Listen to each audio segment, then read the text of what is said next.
Hi, welcome to this episode of reVised Coaching TV. I'm Christy Browning and I'm your host as well as a coach, author, and a speaker. In addition to helping coach small businesses like yourself, not only into building their business, but being better business owners, we also run a company called Content by Request, where we create the content you need most, such as blog articles, email newsletters, ebooks, you name it, we can kind of create it for you. So if you want to learn more about that, you can go to contentbyrequest.com to check that out. But today I want to bring to you a video about something you should be doing for your business, no matter what time of the year it is. But this is especially really good at the end of the year and the middle of the year. But no matter when you're watching this video, if you haven't stopped to audit your business, now's the time. And when I say audit your business, I'm not talking about some scary tax audit that may make you think IRS or tax season. This is more about looking at some key data points for your business. And it's important for every business owner to take stock on where their business is coming from and who they should really be keeping those connections with and nurturing in order to keep the pipeline flowing. So first and foremost, no matter what time of the year it is, more than likely you have a goal that you're working on. Whether you've set something at the beginning of the year, or maybe you kind of have something you set for yourself every month or every couple of months. No matter when that is or what that goal may be, now's the time to stop and check to see if what you're doing is getting you to the finish line. See, the problem with goal setting is that we tend to set the goal, work really hard, come to the end of our deadline and wonder maybe why we didn't reach the goal or maybe we didn't get it all the way there. What happens usually is our action steps are thought of and created at the beginning and we kind of know what path we want to run on, but sometimes that path needs to evolve. Sometimes it needs to be changed and tweaked. But if we don't ever stop to check in with ourselves, we don't really know if the pace that we're running at, or even the direction we're running at, is what we truly need to be doing to cross the finish line. So wherever you are, whatever you're working on, and whatever time of year it is, take a moment to stop and look at the goal. Is what you're doing working? Are you working on the right things? Do you have the right amount of time to give to that goal? And if you need to make some changes, do it. It's much better to course correct in the middle of your progress than to find that you got to your destination and you landed in the wrong spot. So first thing you want to do is audit your goal progress. Secondly, you want to audit your calendar. This is a really heart-to-heart conversation to have with yourself, an honest conversation to have with yourself about your calendar. Open up your Google Calendar, open up your Outlook, look at your paper planner, wherever you may track your appointments and where your time is spent. Are you okay with how your time is being spent? And I would challenge you to look at not just this month or this week, to look at the span of several months. Or if you're doing this at the end of the year or the start of a new year, look at all of last year. Where did your time go? Are you okay with where your time is being spent? Do you need to make some changes so that you can really get done the stuff you want to get done? Are you okay with the amount of time you took for vacation or for fun? Maybe you didn't take enough time, and this year or this month or this season, it's time to schedule that. Whatever you may see in your calendar, the biggest question to ask yourself is the amount of time that I'm spending or where my time is going, is that okay? Is it going to get me to what I want most out of life? Whether that's your goals for your business, for yourself personally, with your family or your finances. Is the time that you have and where it's being spent really going to give you what you want most out of life? And if it's not, that's okay. This isn't a time to beat ourselves up. It's just the time to make a change. And so maybe you structure your days differently. Maybe you scale back some of the stuff that you want to do or that you have been doing so that you can reapply that time to an area that you'd rather focus on more. So first thing, audit your goal. Second thing, audit your calendar. And third, audit your customers. Now, this isn't the time to start defriending and unfriending people on your Facebook or your social media channels. You may need to do that too. But when we talk about our customers, this is more about knowing who our true customers are and where they fall in a priority ranking. So for myself, I like to categorize my clients in an A, B, and C category.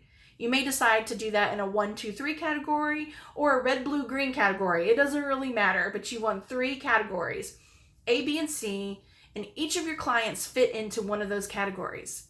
Now, you may use different types of categories, and you may use different types of algorithms or scenarios to put them into those 3 categories. But you need to know what it takes to be an A client, a B client, and a C client. Typically, A clients are the ones that are your most best clients. They love you, they're loyal, they're diehard fans, and they love to support you and cheer you on and to tell other people about you. They're the ones that stick with you through thick and through thin. They're there every season, they're there every year, they're there for the long haul. Those A clients are your very best people, and you want to treat them a little differently than the ones that maybe you met with once and haven't seen since. So your A clients, the very best of the best. Your B clients are really great clients too, and you love them and you want to cultivate them and build that relationship so that one day that B client can become an A client. But your B clients are maybe the ones that hit and miss throughout the year. Maybe they're not always engaging on your social media. Maybe they're not always sending a referral. They buy here and there, or they interact here and there. But with a little bit of pressure, a little bit of love, a little bit of cultivating that relationship and nurturing that relationship, you might be able to bump them up to be an A client or even a better, solid, more devoted B client. Last is C's. And for our C's, these are kind of our leads, people who we've maybe met with once, who've maybe interacted with us a little bit at an event or at a party or on social media, and they've maybe purchased some of our stuff, maybe just by obligation at an event or a party. Maybe they've had some samples, maybe they've requested information, maybe they've walked into our shop and kind of moseyed around and signed up for our email list, but they just haven't jumped in all the way. So that's the case. We don't want to lose track of them. They're still really important to our business, and we want to apply a little bit of attention to them. But obviously, the attention we're going to give to our C people is going to be a lot different than the attention we give to our A people. Our A people, we may choose to market to them a little differently, and we should. We should be sure to invite them to VIP open houses and pre-sales and pre-launches. They should be the ones that get the very latest and greatest news before anybody else. They get invited to special events. They're added to special things on social media. Maybe you send a different email to them than you would your B's and C's because they are a little special. Then our C clients, we're going to market to them a little differently as well because they haven't quite been sold on us yet. So guess what? We're going to continue to give them really great items of value, but it's going to be at a cost point that's a little bit more reasonable for someone in the C category than the A category. Your A people may be people that you drop by and bring gifts to, send personalized notes to, birthday cards, special treats, special gifts, special appreciation. Obviously, that's not maybe the same resource you want to provide to your C clients. The reason why this auditing process is really important is because, one, we should never just assume that everyone stays in the same category. There may be a very good reason that someone moves from a B to an A. There may also be a reason that someone moves from an A to a B. Let me give you a great example. I have a friend of mine who's a real estate agent, and she had some really great A clients. And they were A clients because in this area, they were referring her. They were, buying houses from her and sending their kids to buy houses from her and then selling their lake property with her. And, she was kind of running in the same circle of really fabulous clients that were her A's. Well, due to some life changes and a situation with her husband and his job, that real estate agent transitioned across the country and is now selling in a completely different market. Now, that doesn't mean her A people aren't still important to her. Obviously, they can still refer her to people in that state all the way across the country if they happen to know somebody. Obviously, they can still follow her on social media and promote her and love her and give her the accolades online that she well deserves. But those A people all of a sudden kind of become B people because she's not going to be selling real estate in that same area with them. She's not going to be interacting with them in the same way. They're not people she's going to pop by and visit or that she's going to see as she's out and about living life in her community. Doesn't mean that she doesn't appreciate them.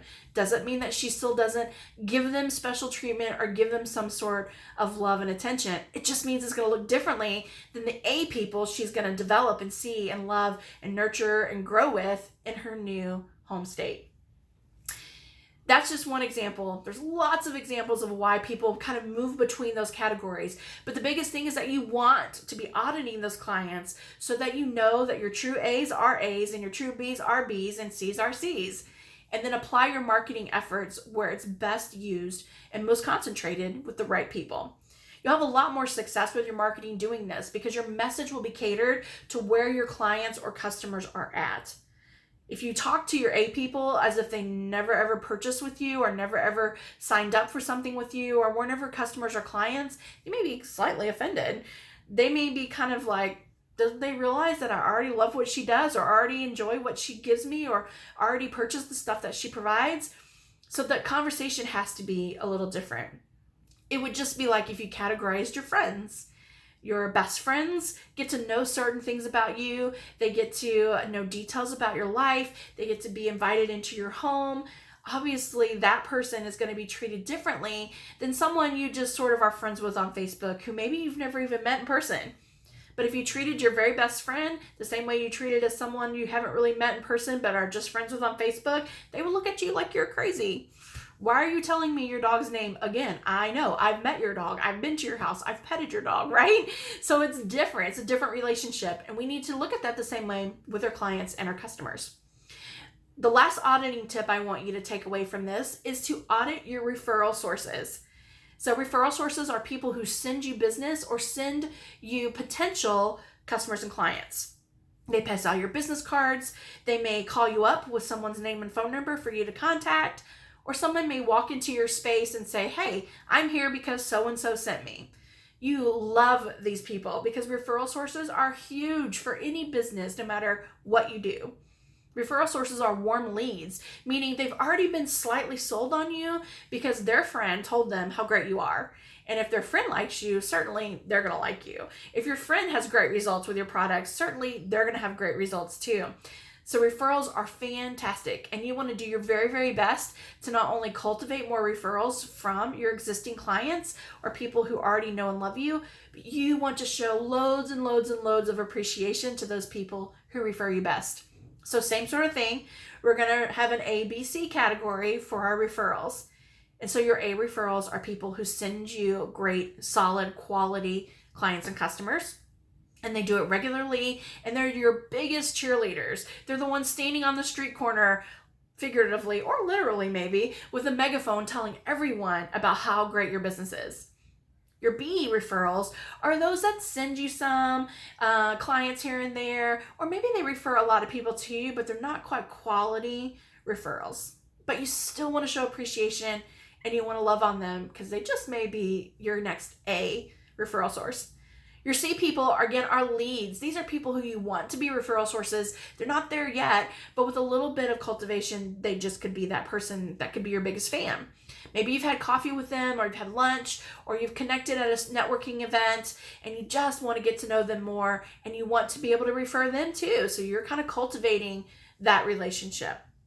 When you're auditing your A, B, and C referral sources, a couple of things to keep in mind is not only the amount of referrals that someone sends to you, but you also want to look at the frequency that they send them to you and also the quality in which they send them to you. So if they send you a lot of referrals, but it's only around the holiday season, you may feel differently about that referral source than someone who sends you business all year long. Not saying one's better than the other, you just may want to treat it differently. You may also want to treat a referral source differently if they send you potential customers and clients that are spot on, super perfect for you and your business versus someone who sends you a lot of referrals that don't really vibe with what you do. Again, not one's worse than the other or bad or good. It's just you may want to treat them a little differently. But for all your referral sources, you want to quantify the dollars that were generated from their referrals.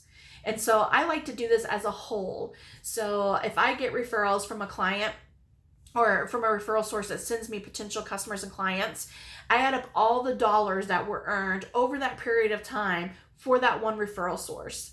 And then I divide that by the amount of referrals they give me to find what the average dollar amount is that I get from that referral source.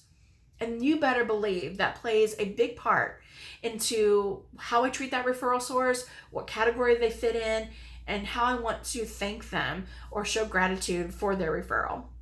So obviously the ones that generate a higher dollar amount as an average per referral, that is huge. Now I may have a referral source who sends me $1,000 client. And if I just looked at the overall dollar I made off of that referral source, they may rank differently than someone who sent me $5 $200, right? Or $5 $300. So if I just looked at the overall amount, it may be different and it may be less. But overall, the average amount that I'm getting from them is better, it's more consistent, and it may even be higher. So look at both of those, not just the total amount that you're getting, but also the average dollar that you get and what that referral source is truly worth to you. I mean, you're calculating it by dollars and cents, and those dollars and cents don't lie. I'm not saying that's the only thing that you have to use to show and rank your referral sources, but it's one that is a truth teller. You can't deny what the dollars look like. Use it as a factor. It doesn't have to be the only one, but use it as a factor so that you can truly know where your business is coming from. You may also want to take stock in the kind of people that are referring you and then apply your marketing efforts to that like demographic. So if you notice that lots of moms are sending you referral business, guess where you may want to show up? Where moms are at. If a lot of your business is being referred to you by other people in your industry, then cultivate relationships with those. Best example I can give you is that I know an event planner that does amazing events, and one of their biggest referral sources comes from a photographer. And photographers seem to be kind of that industry partner that refers them. So guess who they want to make lots of friendships with? Other photographers.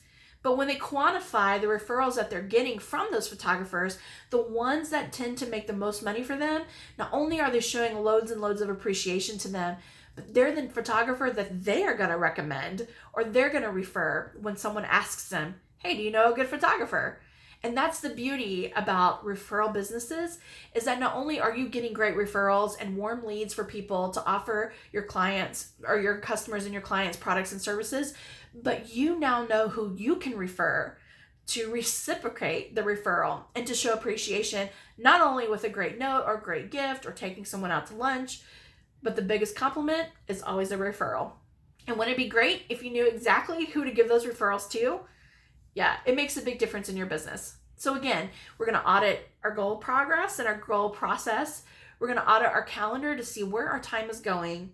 We're going to audit our clients and know exactly who's an A client, who's a B client, who's a C client. And then we're also going to audit our referral sources, so we again know A, B's, and C's in the referral circle of our business. I guarantee this will make a big difference, not only in just how you choose to market certain aspects of your business, but it will also let you apply the little bit of resources, the little bit of time, and a little bit of energy we all have to building our business, because you can work smart and not hard. And when it comes down to taking that little bit of time and energy and effort to market your business, you know that you'll be doing it in a way that's going to reap the biggest rewards. That's it for this episode of reVised Coaching TV. I encourage you to check out more information like this and video tutorials here on our YouTube channel. And don't forget to visit us at Content by Request. Follow us on Facebook and on Instagram, and I'll see you there.